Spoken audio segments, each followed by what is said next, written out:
I'm Vicki Liviakis. Welcome to Body Beautiful. This is a show where we talk with local professionals about the latest in cosmetic procedures and medical devices. We also take your calls live on the air. With us today, we have plastic surgeon Dr. Elizabeth Lee, backed by popular demand.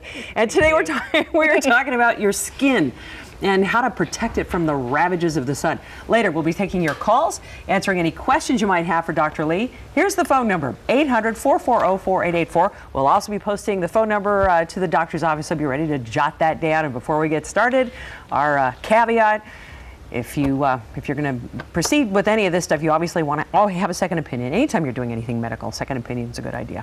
Welcome back, Dr. Lee. Thank you. Once again, I always like to point out something about you. We were talking about lips once, and we got a tight shot of your lips. Now we're talking about skin, yes. and you have beautiful skin. Thank you. Is there a secret to that? Well, we've spoken previously on the show about the skincare line that we use in the office, which is Obagi and Nuderm, and I've been on that for years.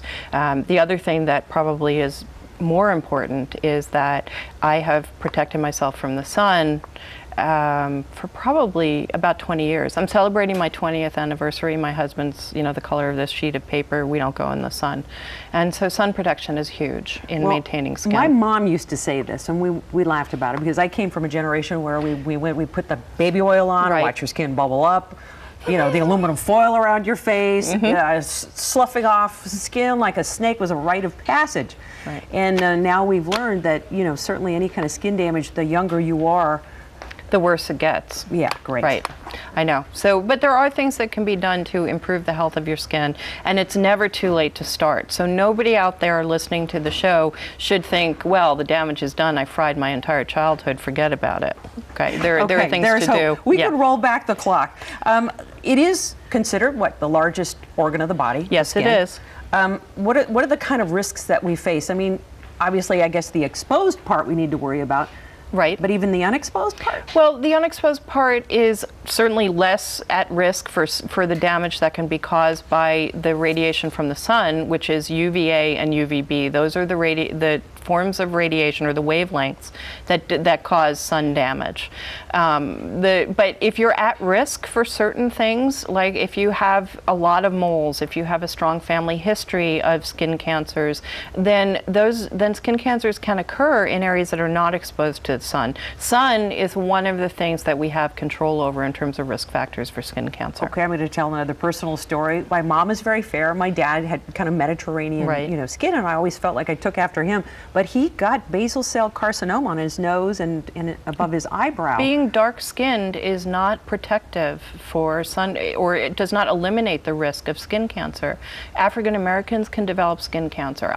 There is a higher risk if you have low pigment in your skin, the pigment being called melanin, and you have a lower risk if you have high melanin, but you're not barred from risk just because you have a darker colored skin. Okay. Is the sun getting more intense? What's happening here? Well, things are going on. We're discussing whether or not the sun is getting more intense, and I haven't done a full review of the literature on that. But I think it is accurate to say that we're living what we consider to be healthier lifestyles. We're outside more, we're exercising more, and that combined with some of the information that has been misleading to the public in terms of what sunscreen or SPF really represents, have led to an increasing incident in skin cancer, can be correlated with an increasing incident in skin cancer. Okay, we're going to need to take a break pretty soon, but there was some research that came out about moms are apparently too effective in slathering sunscreen on their kids, and therefore they're not getting vitamin D deficiency. Is there a correlation there, do you think? There probably is some correlation, but how much is really due to the sun is unclear, or to the lack of sun exposure. We really only need